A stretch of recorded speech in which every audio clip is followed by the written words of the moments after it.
ये वीडियो 15 अगस्त 2022 का है, जब देश के प्रधानमंत्री लाल किले की प्राचीर, उस लाल किले की प्राचीर जिसे बेटी बचाओ का नारा दिया था, उसी लाल किले की प्राचीर से 15 अगस्त 2022 को आजादी का अमृत महोत्सव मनाने का नारा दे रहे थे।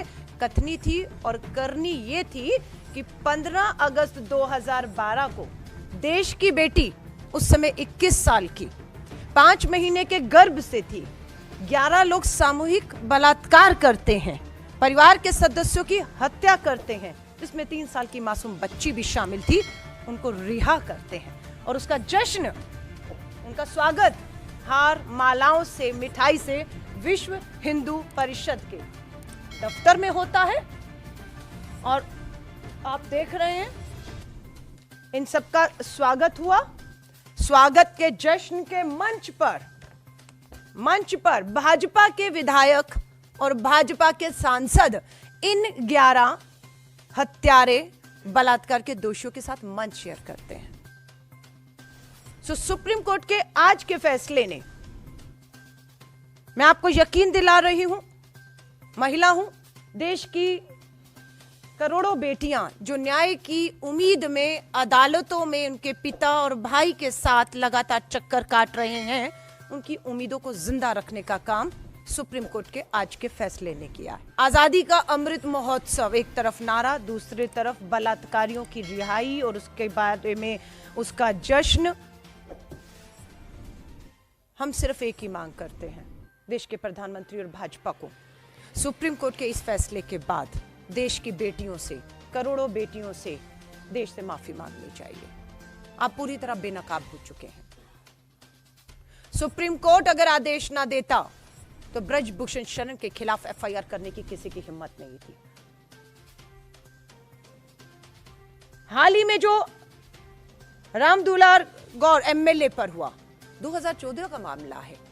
2024 में फैसला आता है कि भाजपा के विधायक नाबालिग बेटी के बलात्कार के दोषी, 10 साल लग गए प्रधानमंत्री जी 2014 से 24 में साबित करते ही। और आपका तो ये कहना था नाबालिग बेटी के बलात्कारियों को पोक्सो कानून में फांसी होनी चाहिए।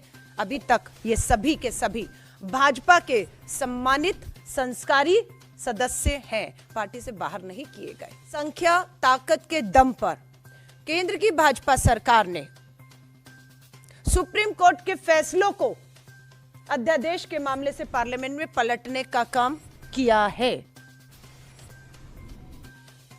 क्या इस फैसले को भी, जिसमें सुप्रीम कोर्ट का आदेश है कि 2 हफ्ते के भीतर भाजपा की राज्य सरकार, केंद्र सरकार की मोहर लगने के बाद 15 अगस्त को 11 बलात्कारी हत्यारों को जो रिहा किया है, 2 हफ्ते में उन्हें वापस जेल भेजना है। क्या इन 2 हफ्तों में ये 11 बलात्कारी हत्यारे जेल जाएंगे सुप्रीम कोर्ट के आदेश के अनुसार, या फिर हम सत्ता और संख्या के दम पर सुप्रीम कोर्ट के इस फैसले को पलटते हुए बलात्कारी और इन 11 हत्यारों को यूं ही आजाद घूमते हुए देखेंगे? क्योंकि ये सरकार ने जब इन्हें रिहा किया, तो याद रखिएगा 15 अगस्त 2022 को जब रिहा किया, तब गुजरात का चुनाव सर पर खड़ा था। 11 को रिहा ही नहीं किया, विश्व हिंदू परिषद और भाजपा के मंचों पर बिठा कर इनको प्रचार प्रसार में लेकर गए और अपनी सरकार गुजरात में बनाई। आज 2024 के चुनाव हैं, उससे पहले यह महत्वपूर्ण फैसला आया है। अब क्या 2024 में से पहले ये जेल जाएंगे इसी महीने, जो 2 हफ्ते का समय सुप्रीम कोर्ट ने दिया है, या अध्यादेश लाके सत्ता और संख्या के दम पर इस फैसले को पलटकर 24 में ये फिर 400 पार का भाजपा का नारा, हैट्रिक के नारे को ये बलात्कारी और ये इनके विधायक मोदी जी के लिए, भाजपा के लिए साकार करेंगे?